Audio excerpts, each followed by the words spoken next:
Hi, katzcradul here. We had a very enjoyable weekend. We spent a good bit of time in the garden and outside. Here are a couple of pictures that Prepper A took of our cat Maze, who has decided that her favorite place in the yard is under the big leaves of the okra plant. It's a nice place for her to find shade. Paladin Prepper and Prepper A also found a very ripe sugar baby watermelon growing behind our back fence and cut it open and enjoyed some of that. It was delicious.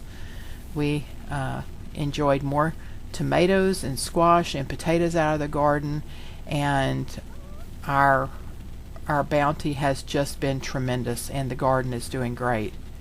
But we are very conscious of the drought that surrounds us, and once again, as we made our hour-long trek to church today, we saw the corn that was dry everywhere. In fact, most of the farmers have now cut their corn down and have just totally given up on it.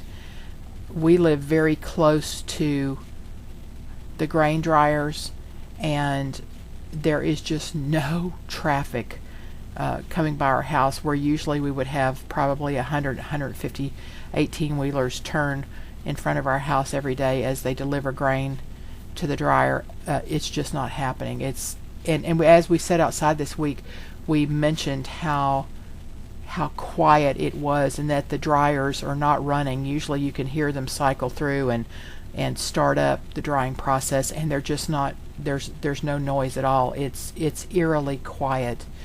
This is a gulch that we took a picture of 3 or 4 weeks ago. There was a little puddle left in it at that time. It's completely dried up now.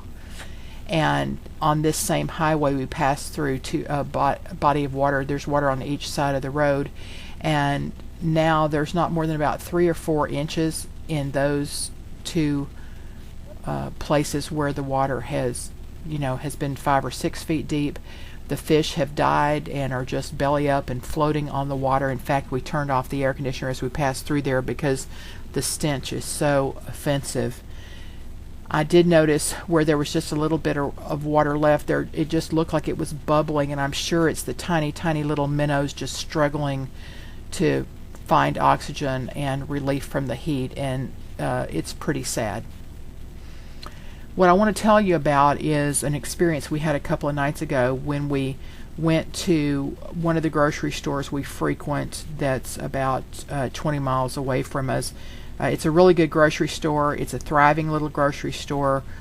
There aren't very many in our area, and they run good sales and always do a booming business. As I entered the front doors, I went to the left side of the store where the produce is, and then that circles around down to the dairy, and I always shop that area first. And as I rounded the corner, something didn't seem right, and it took me just a minute as I looked across the shelves of produce and I could see down to the dairy section. I mentioned to Paladin Prepper, I said, "Why are the shelves empty?" And he said, "Well, I don't know." Well, I was in the produce section, and there's lots of refrigerated components there, and lots of refrigerated components, of course, down by the dairy. And I said, maybe they're having a problem with refrigeration or something. So we got on down to the main body of the dairy section and looked to the right where all the regular aisles are of the dry food, and they looked the same.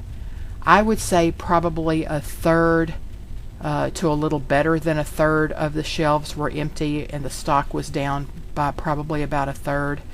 And then we got to the freezer section, and in the freezer section we saw one of the assistant managers that my husband has become friends with, and my husband had already beat me over there and was talking to him just a little bit, and I said to him, "What's going on? Why are the shelves so empty?" And he kind of hung his head and sheepishly said, "We don't have the money to pay the warehouse." And I was stunned, and he said, "We hope to be able to pay them and get some stock here in the next week or so." I had never seen that before. The cost isn't just going up for us, it's going up for the grocers as well. And times being what they are, I shouldn't have been as surprised as I was.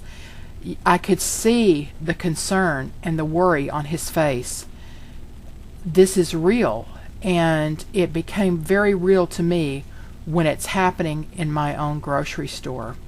It wasn't more than a day later that we passed by the only restaurant in our little town, and it had closed as well. We noticed a sign out on front of the business last week that said a free beer with every meal.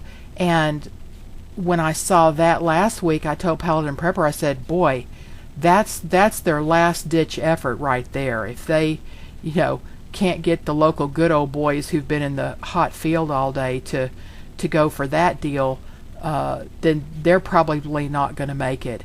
And sure enough, within a week, the restaurant had closed.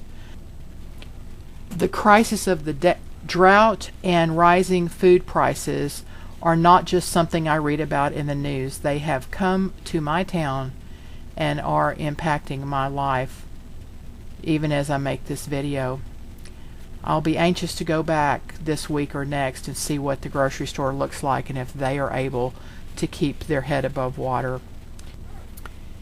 I'm really grateful that we were able to see this coming a couple of years ago, and that we have already made preparations and plans to be self-sufficient by growing our own food and by raising our own animals, so that we're not so dependent on the system, on trucks running down the highway to bring supplies to us, and we're not dependent on the grocery store shelves being stocked. We have our own shelves that are stocked and have prepared for the day when we won't be able to go to the grocery store and won't be able to find the things we need. There were things that were not available in my grocery store this week that they were just sold out of. You just couldn't get it. They didn't have it, and they weren't sure when they were going to get it. This has all become very, very real to me. I hope you're making plans, and I hope you are taking inventory and stocking up where you can. I will attach a link to an article that appears in the Fiscal Times. It says, rains too late to revive drought-stricken crops. It's not going to get any better where I live. They say at least for 30 days. We have another 30 days of drought. The corn is gone. The soybeans are unlikely to make. In fact, in many parts of the country, they're already saying the soybeans aren't going to make. We heard a report today from western Kansas that their corn in many parts of Kansas only got knee high, and the beans aren't looking very good. Please do what you can to get ready. I'll attach a link to the article I just told you about below. Cat's Cradle.